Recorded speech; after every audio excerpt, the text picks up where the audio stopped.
नमस्कार सम्पूर्ण मेरा साथीहरू लगायत मेरा आफन्त सम्पूर्ण नेपाली भाषीहरूलाई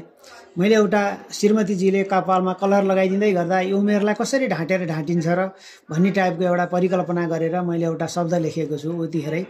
है त्यस कस्तो लाग्छ हजुरहरूले प्रतिक्रिया दिनु होला धन्यवाद सुरु गरे हे प्रिय हिजोका युवा पलहरू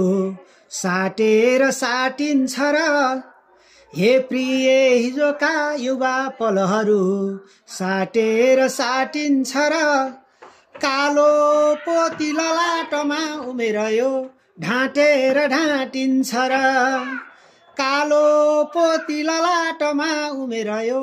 ढाँटेर ढाँटिन्छ र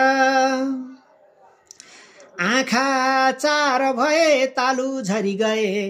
आँखा चार भए तालु झरी गए यो केस बाटिन्छ र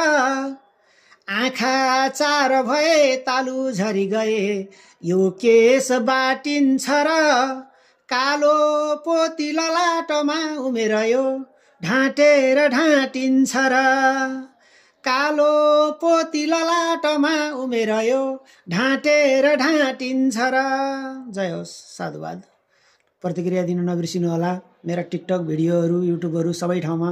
पुगिदिनु हुन पनि अनुरोध गर्दछु हस्